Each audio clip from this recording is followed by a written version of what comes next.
Je voudrais ouvrir cette gazette par cet extrait de ce message. C'est cet extrait en fait qui nous permettra de comprendre tout ce qui va se suivre. Je vous le promettais que nous allons consacrer 2, 3, 4 numéros, voire plus, sur la génération auto-entrepreneur. Suivez cet extrait. Chers jeunes, l'auto-entrepreneuriat n'est pas un nouveau concept savant. C'est plutôt un moyen que nous avons trouvé de donner à chacun de vous, de créer une opportunité d'insertion. Lui, c'est le coordonnateur général de la génération auto-entrepreneur, la GA. Et c'est à Pointe-Noire où il tient ses propos qui inspirent, hein, vous l'avez constaté. Et ce qui est important, pourquoi je voulais proposer, parce que dans cette rubrique, vous allez constater que les choses ont réellement évolué. Nous sommes partis de ce qui apparaissait comme être des simples discours. On avait l'impression au début que Dean Elvis Tjallisson jouait le rôle d'un coach en développement personnel et qui passait tout son temps à encourager les jeunes. Mais finalement, il est passé à une vitesse de croisière dans le pragmatisme. Oui, j'encourage les jeunes par mes discours, mais il faut que moi-même, je leur apporte ma contribution. Et donc, c'est ce que la génération auto-entrepreneur a commencé à faire depuis donc le lancement. Et dans cette rubrique, regardez avec beaucoup d'attention comment l'équipe de la coordination de la GA s'est déportée à Djiri, dans le 9e arrondissement, aller appuyer les jeunes maraîchers, sinon ceux qui sont dans cette activité agricole. Je ne parle pas beaucoup, je veux vous laisser suivre.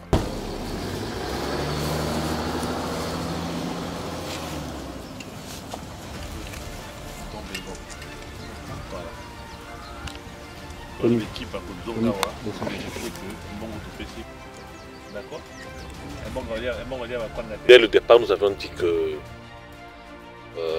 il s'agissait pour nous d'encourager les jeunes à se lancer dans l'auto-entrepreneuriat. Aujourd'hui, nous sommes venus ici parce que nous avons ces jeunes qui travaillent sur 2 hectares, qui ont un projet et qui ont un problème d'irrigation. Donc, il leur manquait des personnes ressources, des personnes de bonne volonté pour les apporter de l'aide. Donc nous sommes venus ici pour leur dire que nous n'avons pas le monopole de tout faire, mais nous pouvons vous appuyer. Voilà.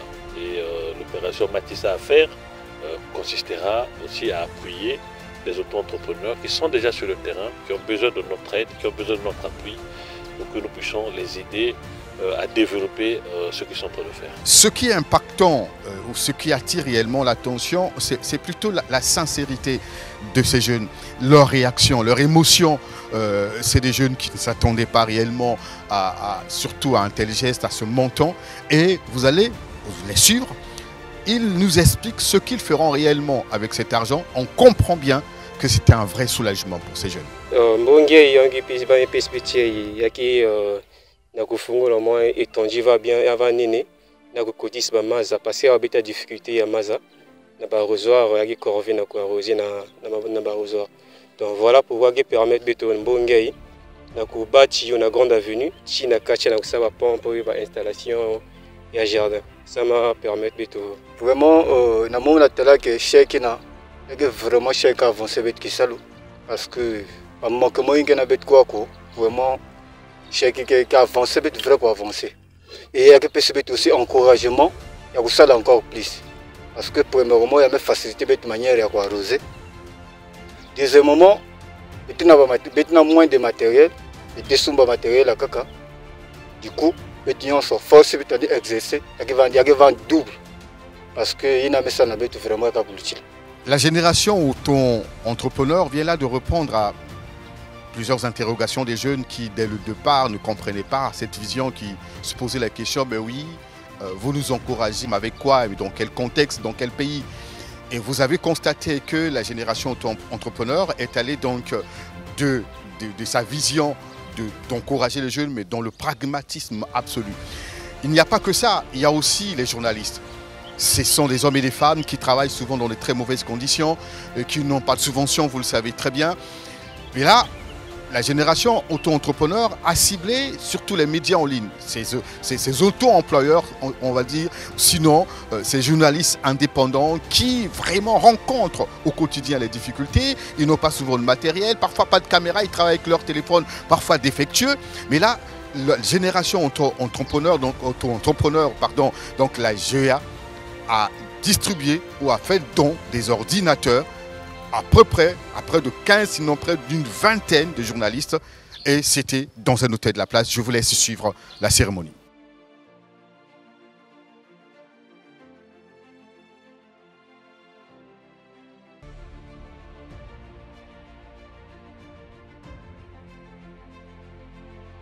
L'appui aux auto-entrepreneurs du secteur de médias que nous vous offrons ce jour est simplement une reconnaissance du travail que vous abattez au quotidien.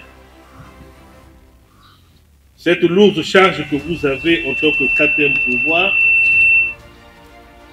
entre l'évolution continuelle de l'information face aux fake news, la déontologie et l'éthique de votre métier, cet apport n'est qu'une goutte d'eau dans le désert et nous osons espérer qu'il pourra aider.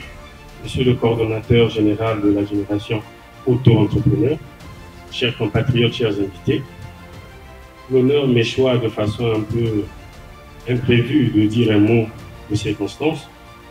Je voudrais, au nom de toutes les presses en ligne et au nom de la nôtre personnelle, remercier cette initiative tout en exhortant les opérateurs de médias en ligne de ne pas dénaturer leur ligne éditoriale et que malgré ce don, si jamais demain la génération auto-entrepreneur venait à dévier, que nous ayons le courage de le dénoncer. Comme on dit, les bonnes choses n'aiment pas les longs discours. C'est sur ces termes-là que je voudrais vous en remercier. Merci. Vous avez constaté que nous avons commencé cette gazette par un extrait de l'allocution du coordonnateur général de la GEA à Pointe-Noire. Nous allons donc boucler cette gazette par cette activité qui a eu lieu à Pointe-Noire. Mais bien avant, je tiens à vous faire quelques rappels. Sinon, un rappel, c'est le lancement de la formation de près de 500 jeunes en collaboration avec Ecolab. Donc vous vous souvenez qu'il y a eu une grande cérémonie où Ecolab et la GEA ont signé un partenariat pour former des jeunes. Et le lendemain de cette activité qui a lancé cette formation, il y a eu donc ce qu'on appelle du discours au pragmatisme. Donc ce que je disais, le mot qu'il faut retenir, c'est ça. Et donc il y a eu des jeunes, le lendemain, donc le week-end, sont allés s'inscrire à Ecolab et vous regardez à travers ces images comment ces jeunes sont entretenus. Vous avez sur place des formateurs, des coachs en développement et c'est pour permettre à ces jeunes pendant une période donnée d'être formés et de mieux structurer leur vision, de structurer leur projet à la fin. La GEA verra comment accompagner les projets qui seront retenus, sinon accompagner chaque jeune. Voilà, nous sommes donc arrivés à la fin de notre gazette. Je vous parlais de Pointe-Noire. À Pointe-Noire, c'était l'appel à candidature. C'est dans la même logique. Il faut donc avoir des bons projets. Il faut avoir des projets qui sont structurés ou des bons projets pour mieux les structurer afin de les accompagner. Parce que si les projets ne sont pas mieux structurés, si tout n'est pas bien fait, ce serait difficile qu'on accompagne les jeunes. Donc, il faut voir est-ce que tel ou tel projet peut réellement contribuer à la lutte contre le chômage. Est-ce que tel ou tel projet peut réellement aider les jeunes à devenir réellement les auto-entrepreneurs ou des indépendants? Parce que l'objectif de la GEA, c'est pousser les jeunes à devenir indépendants, de ne pas rêver la fonction publique après les études, ou même quand on n'a pas été à l'école, et que l'on reste assis à la maison pour ne rien faire. Et donc à Pointe-Noire, et c'était donc l'appel à candidature, je vous laisse suivre quelques extraits de cette activité.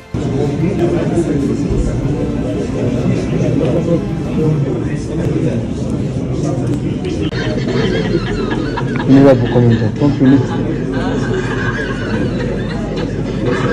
Les phénomènes sociétaux que nous traversons à ce jour, comme la délinquance juvénile, avec l'apparition des phénomènes comme des bébés noirs, l'accélération de la prostitution des mineurs et le chômage en masse, illustrent les défis auxquels notre génération doit pouvoir trouver des solutions.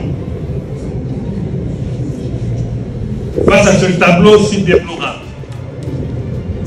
personne d'entre nous ne peut s'empêcher de se mettre sur la ligne de front dans la lutte contre ces phénomènes.